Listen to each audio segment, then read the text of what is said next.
awal mula berdirinya Jurnalis Warga Noken pada tahun 2013. Awalnya kami menulis majalah dinding, mading di Pastoran Hepuba. Setelah kami menulis majalah dinding, ternyata tulisan kami diangkat di salah satu media, yaitu di RRI. Setelah itu kami sangat termotivasi, sangat ingin sekali agar suara kita juga, terus tulisan kita bisa diangkat ke RRI dan juga media-media yang lain. Akhirnya kami mengikuti pelatihan Jurnalis Warga Noken.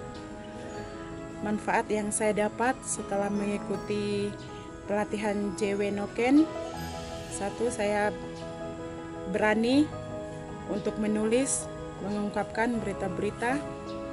Yang kedua, saya bisa turun ke lapangan karena ada ID card. Dari kegiatan pelatihan JW, saya jadi semangat untuk membaca, semangat untuk menulis, dan sekarang saya bisa menulis berita, mengangkat berita di berbagai media, dan juga saya bisa bersuara di RRI,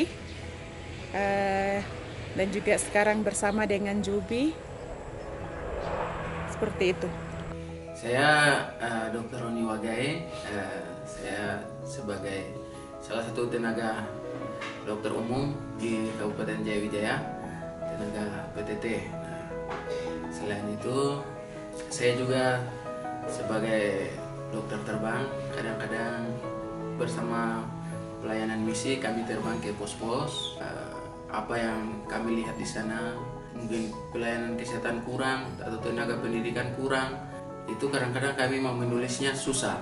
Setelah kami dilatih dari Jurnalis Warga Noken, bekerja sama dengan PPMN kalau tidak salah waktu itu, dan kami dilatih bagaimana cara menulis yang baik. Akhirnya kami mengerti dan menulis yang baik menggunakan 5W1H. Akhirnya kami mulai mengerti isu-isu yang kami angkat mulai terfokus, artinya punya tema yang jelas, punya tujuan yang jelas, dan kesimpulan harapan masyarakat yang jelas.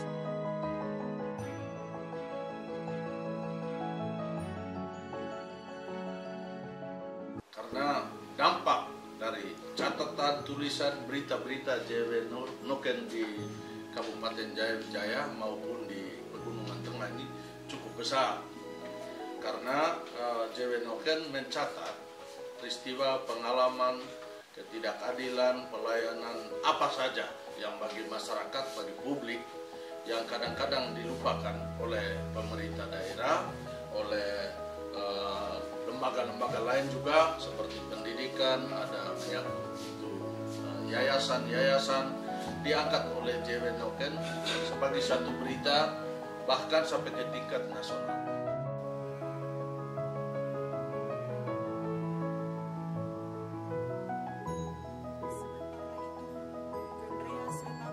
Seorang pensiunan mantri yang melayani pasien dengan sukarela, ketika ditemui JW mengatakan pihaknya masih merasa terpanggil untuk melayani karena banyak kekurangan di puskesmas tersebut, terutama tenaga medis. Itu harus saya pensiun Desember 2012. Kemudian saya masih lanjut lagi di 2013 sampai sekarang. Kenapa Bapak masih mau melayani sedangkan Bapak sudah pensiun? Memang saya kan masih melayani karena tenaga di sini masih kurang. Puskesmas Asotipo ini dibuka pada tanggal 5 Mei 2015. Pasien yang biasanya dilayani selain masyarakat Asotipo, tapi juga dari Air Garam, Kurima, Kabupaten Yahukimo, serta dari distrik Upogoba. Dari distrik Asotipo, Jurnalis Warga Noken, Vero Aso melaporkan untuk RRI Wamena.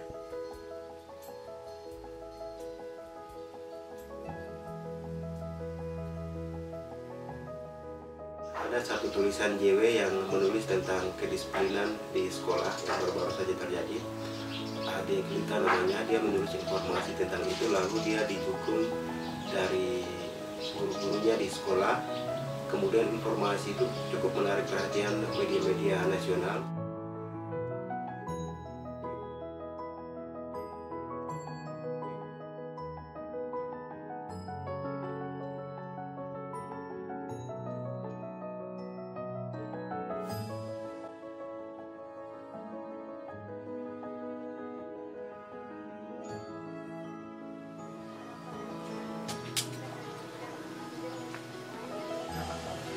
saya pribadi sebagai dokter, ya, jadi saya pribadi sebagai dokter itu yang tadi saya katakan, yang kekurangan dan hambatan yang di distrik Saminage itu yang pertama air. Jadi harus ada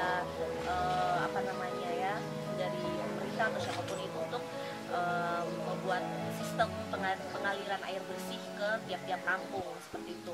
Terus kemudian kalau yang kedua itu jamban, itu paling penting karena itu menjadi titik tombak dari segala penyakit kalau membuang kotoran sembarang. Jadi itu jamban paling penting untuk dilakukan pengadaan.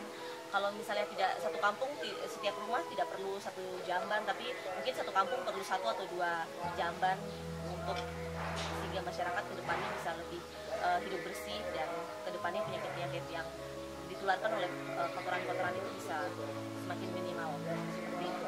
Kalau harapan dari bidan mungkin di Saminage tuh karena bidan ini sangat dibutuhkan di sana karena untuk menolong ibu anak melahirkan, harus imunisasi, pengembangan bayi balita, terus status gizi. Jadi mungkin butuh harapan saya mungkin kepada petugas kesehatan misalnya yang menetap di sana.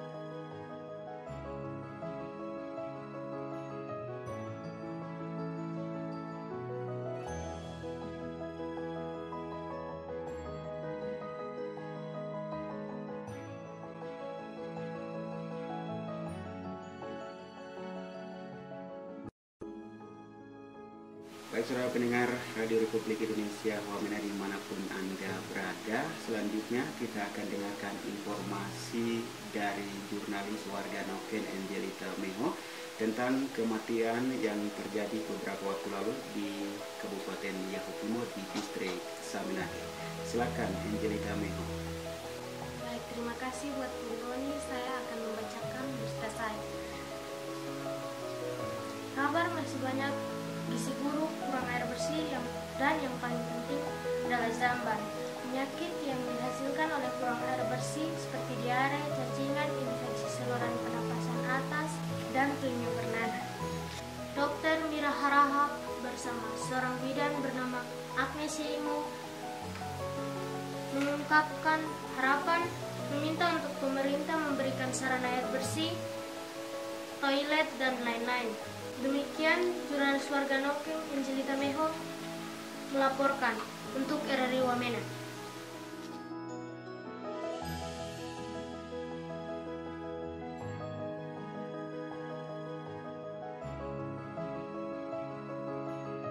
Setelah saya wawancara guru bidang studi, saya antar berita ke RRI. Habis itu hari Rabu kita diapelkan pagi.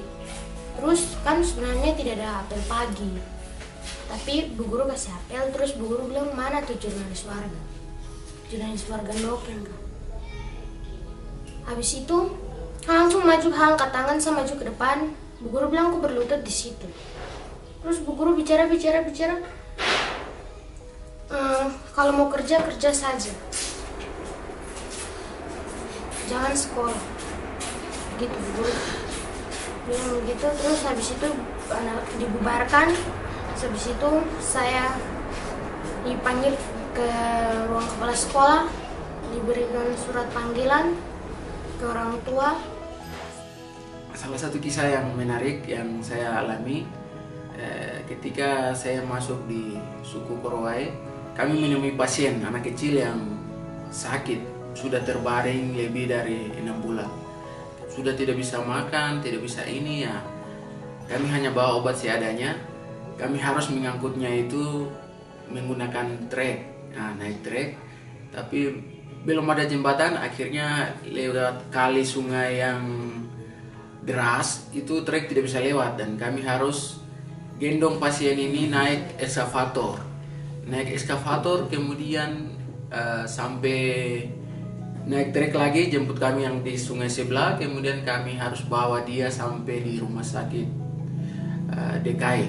Nah, di sini sampai di sana setelah pemeriksaan lengkap ternyata anak ini sakit malaria yang berat, sudah sampai tidak bisa bicara. Nah, itu namanya malaria berat, dan puji Tuhan anak ini bisa selamat dari penyakitnya karena dokter tolong di sana tepat pada waktunya dan orang tua mengizinkan untuk bawa.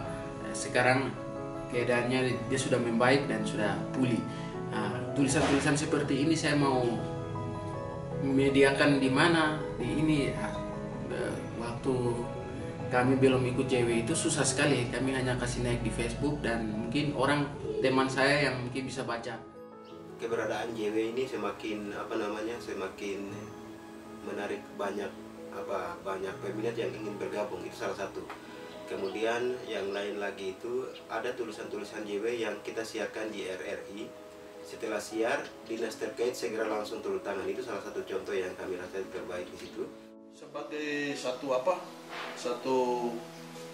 fasilitas yang sangat dibutuhkan oleh JW, sebenarnya perlu kuatnya jaringan internet dengan adanya wifi yang pasang khusus untuk mereka. Nah, ini penting karena supaya lebih lancar dan lebih baik, karena hasil dari survei dan tulisan dari anak-anak teman-teman di JW itu satu-satunya yang bikin heboh ada di RRI. Tapi kadang-kadang RRI sekarang sudah semakin seleksi berita-berita.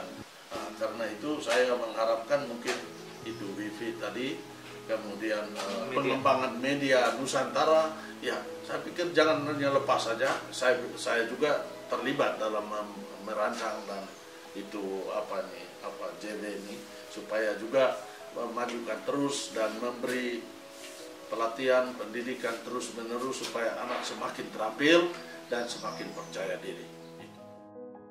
Pesan saya kepada kawan-kawan jurnalis warga yang ada di seluruh Indonesia, mari kita mengangkat informasi dan berita kita yang ada di kampung-kampung, pedalaman-pedalaman terpencil melalui tulisan jurnalis warga lewat media elektronik dan juga media cetak, dan kita sebagai jurnalis menjadi agen perubahan di seluruh Indonesia.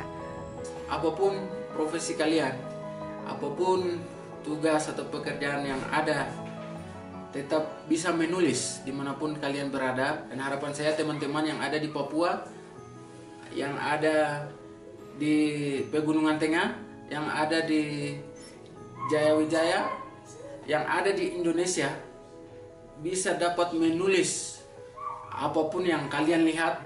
Jurnalis warga adalah solusi satu-satunya untuk aspirasi masyarakat, dan yang jadi jurnalis warga juga dapat menjadi agen perubahan untuk Indonesia yang lebih maju, untuk Papua yang maju.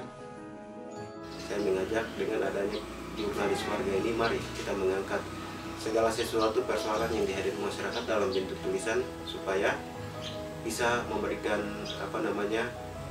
jawaban ataupun hasil yang lebih baik daripada apa yang kita sampaikan. Ini harapan saya bukan hanya untuk teman-teman jurnalis warga di sini saja, tapi semua jurnalis warga yang ada di Indonesia. Mari kita tetap menulis, menyampaikan informasi sesuai dengan apa yang kita lihat, kita dengar, dan kita rasakan dari sekitar kita.